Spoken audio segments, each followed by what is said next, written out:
Hello guys, आज हम dynamics का 11th लेक्चर की बात करेंगे। Dynamics lecture 11। तो सर्कुलर मोशन की बात कर रहे थे। डायनेमिक्स में हम सर्कुलर मोशन की बात कर रहे थे। आज पार्ट 3 है लेक्चर का। तो आज के क्वेश्चन में हम बात करेंगे car in a circular motion. Car in a circular road कर लेते हैं कि एक जो कार है मूविंग कर रही है सर्कुलर रोड में, तो वो कैसे करते हैं। तो पहला है जब फ्लैट रोड है, जो रोड है बेसिकली फ्लैट है, मतलब टिल्ट विल्ट नहीं है रोड। जो बेसिकली आप ये कह सकते हो कि ये सर्कुलर पाथ है और ये आपकी रोड है, ठीक है। तो ये आपकी बेसिकली रोड है, राइट। तो इसमें कार मूव कर रही है, तो ये आपकी कार है।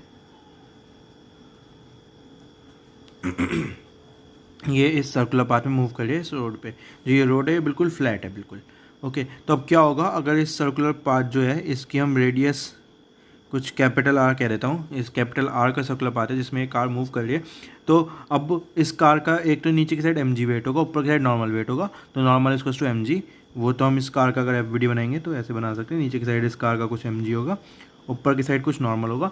तो इस डायरेक्शन में कुछ नहीं होगा। हम बात कर रहे हैं इस वाले मोशन में, जो ये सर्कुलर पाथ वाला मोशन है, राइट। इस डायरेक्शन में क्या होगा, क्योंकि ये सर्कुलर पाथ में मूव कर रही है तो इस पर जितनी भी फोर्स इधर की साइड लगेगी, अगर इस फोर्स को मैं एफ कह देता हूँ, सेंट्रीपिटल फोर्स कह देता हूँ। इस फोर्स का नाम सेंट्रीपिटल फोर्स होता है, जो कि सेंटर की टाइप लगती है अलॉन्ग द रेडियस। तो जो सेंट्रीपिटल फोर्स होगी वो किसके इक्वल होगी, mv² बाई कैपिटल आर के इक्वल होगी, राइट। यहाँ पे इसकी जो कार की जो वेलोसिटी है इस पॉइंट पे, जिस पॉइंट पे हम बात कर रहे हैं, कुछ v वेलोसिटी है टेंजेंट के along, okay.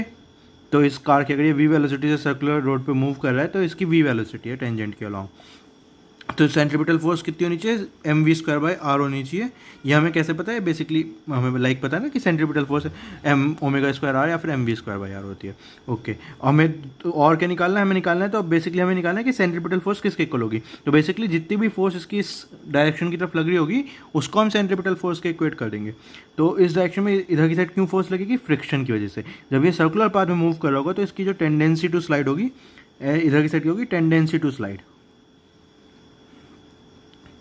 Tendency to slide होगी आउटवर्ड्स दी रेडियस, है ना, कि रेडियस के आउट ऐसे वाली टेंडेंसी टू स्लाइड होगी। तो इसमें इधर की साइड एक फोर्स लगी होगी जिसका नाम होगा mu N, friction force basically, जो कि इसे इसकी टेंडेंसी टू स्लाइड को रोक रही होगी। तो जो कार है वो ऐसे मूव करती रहेगी। तो ये सेंट्रीपिटल फोर्स किसके इक्वल हो जाएगा, बेसिकली म्यू एन के इक्वल हो जाएगा। तो mu into M G equals to mv² by R.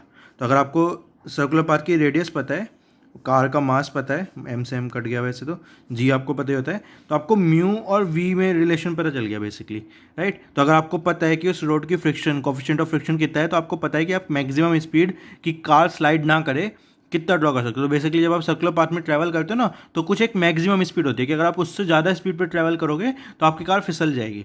तो एक वो v हम निकाल सकते हैं यहाँ से कि v जो आएगी आपकी basically under root of mu R है, आर उधर गया तो under root of V R. तो ये आपकी वी मैक्स है। इससे ज़्यादा आप स्पीड पे ट्रैवल नहीं करनी चाहिए कार, वरना स्लिप हो जाएगी। तो ये हमने फ्लैट रोड की बात करी। तो अब इस क्वेश्चन को हमें अब वेलोसिटी बढ़ानी है बेसिकली, मतलब क्या करना है हमें, तो तेज़ स्पीड से, मतलब ये जो आएगी इसकी वैल्यू थोड़ी कम आएगी।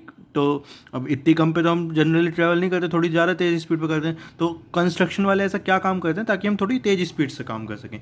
तो देखो क्या काम करते हैं वो। तो जो उसके लिए कॉन्सेप्ट होता है बैंक रोड्स, बैंक्ड कर दे रोड्स। तो बेसिकली क्या करते हैं वो, बेसिकली जो रोड होती है उसे फ्लैट रखने के लिए कुछ एंगल पे टिल्ट कर देते हैं। तो अगर आपकी ये सर्कुलर पाथ है, तो अब ये जो दूसरी वाली रोड होगी आपकी ये, तो अगर आप इस वाले पार्ट को मैग्नीफाई करोगे तो ये कुछ ऐसे होगी, टिल्ट होगी, राइट, कुछ थीटा एंगल पे। इस रोड को आपने टिल्ट कर दिया। इस वाले पाथ को अगर आप ऐसे देखोगे तो ये कुछ ऐसे होगा, राइट। ये हमारी अगर आँख होगी तो ये आपको ऐसे दिखेगी होगी, ठीक है। अब यहाँ पे अगर मैं कार ड्रॉ करता हूँ ये वाली कार, तो मैं यहाँ पे ये कार ड्रॉ कर सकता हूँ। तो ये कार कुछ ऐसे होगी, राइट। ये v वेलोसिटी से अंदर की साइड जा रही होगी और ये जो पाथ होगा ये कुछ ऐसे सर्कुलर पाथ ट्रैवल कर रही होगी जो कार होगी। तो ये प्लेन ऐसे है थोड़ा सा और कार ऐसे मूव कर रही होगी, तो ये सर्कुलर पाथ बना रही होगी, राइट। तो अगर अब हम इस कार के एफ की बात करते हैं तो इस पर mg नीचे की साइड लग रहा होगा ऑफकोर्स, इधर की साइड नॉर्मल लग रहा होगा ऑफकोर्स, इसकी टेंडेंसी टू स्लाइड अब भी इधर की साइड होगी, टेंडेंसी टू स्लाइड अब भी इधर की साइड होगी, तो इस पर इधर की साइड एक लग रहा होगा mu N, friction force mu N, okay. और इस पर सर्कुलर पाथ होगा इसका बेसिकली इस डायरेक्शन में, जो रेडियस होगी वो ऐसे होगी, ठीक है। अगर मैं ये वाली रेडियस कैपिटल आर कह देता हूँ तो ये वाली रेडियस ऐसे होगी, जो इसका कार का जो सर्कुलर पाथ होगा, राइट। थोड़ा ऊपर से ऐसे दिखाना चाहिए था, तो ये सर्कुलर पाथ होगा और उसकी जो रेडियस होगी सर्कुलर पाथ की वो आर होगी। तो बेसिकली ये वाली रेडियस मतलब ये वाली छोटी सी डिस्टेंस को हम इग्नोर कर रहे हैं, तो इससे मैं सोचने लगना कि टिल्ट कर रहा है तो मैं ये वाली डिस्टेंस छोटी सी कैसे बढ़ाऊँ, ये मैं सोचना, इससे आप इग्नोर कर सकते हो। बेसिकली आर, इस रोड तक की डिस्टेंस आप आर मान सकते हो, ओके। तो कैपिटल अगर आर इस सर्कुलर पाथ की रेडियस है तो जो आर होगा, जो सर्कुलर पाथ में कार ट्रेवल करोगी उसकी रेडियस आर होगी, ओके। तो यहाँ तक हमारा सब कुछ सिंपल है, राइट। आपने एफ बना दिया, तो आपको पता है अगर ये इसकी वेलोसिटी कुछ v कह देता हूँ, कार की वेलोसिटी कुछ v है, यहाँ पे कह देता हूँ कि कार की वेलोसिटी क्या है, v है कुछ, राइट। तो कैपिटल M अगर कार का मास है v² r, वो क्या होगी आपकी सेंट्रीपिटल फोर्स होगी, ये तो आपको नॉर्मल पता है। अगर वो r रेडियस के पाथ में v वेलोसिटी से मूव करता है कोई भी अगर मास r रेडियस के पाथ में r रेडियस के सर्कुलर पाथ में v की वेलोसिटी से मूव करता है तो mv²r उसकी सेंट्रीपिटल फोर्स होती है, तो आपको पता है। अब बेसिकली हमें क्या करना है कि सेंट्रीपिटल फोर्स कौन सी फोर्स होती है, डेफिनेशन से कि towards the centre along the radius, तो वो फोर्स अब हमें यहाँ पे निकालनी है। तो हमें क्या निकालनी है, हमें बेसिकली ये वाली टूवर्ड्स द रेडियस ऐसे वाली निकालनी है फोर्स। तो अगर ये वाला एंगल थीटा है तो ये वाला एंगल थीटा होगा ऑफकोर्स, और ये म्यू एन है अगर, तो ये वाला एंगल थीटा होगा। तो म्यू एन का जो सेंट्रीपिटल फोर्स होगी, सेंट्रीपिटल फोर्स किसके इक्वल होगी, म्यू एन का कॉस थीटा प्लस का कैपिटल एन का साइन थीटा, ये आपकी सेंट्रीपिटल फोर्स होगी। तो आपको यहाँ पे एन नहीं पता तो एन की वैल्यू आप निकाल सकते हो बेसिकली। अगर आप ये करोगे तो एन का cos theta is equals to, इस वर्टिकल वाली डायरेक्शन में एम जी है और म्यू एन का क्या है, ये कॉस थीटा ज़्यादा साइन थीटा है, M G plus mu N sine theta. तो ये वाली आपकी वाई डायरेक्शन में हो गई, ये वाली इक्वेशन आपकी एक्स डायरेक्शन में हो गई। तो आप यहाँ से आपकी एन की वैल्यू तो सीधी निकल ही गई बेसिकली, कितनी आएगी कि M G divided by mu sine theta plus cos theta, ये आपकी एन की वैल्यू आ गई। एन की वैल्यू को आप यहाँ पे पुट कर सकते हो, तो सेंट्रीपिटल फोर्स की वैल्यू आ जाएगी बेसिकली आपके पास एन टाइम्स क्या है ये, mu cos theta plus sine theta. Centripetal force आपकी कितनी है, एन अगर कॉमन ले लोगे mu cos theta plus sine theta, और एन की वैल्यू कितनी है basically M G divided by mu sine theta plus cos theta. ये आपकी टोटल सेंट्रीपिटल फोर्स है, वो किसके इक्वल होगी, mv²/r के इक्वल होगी।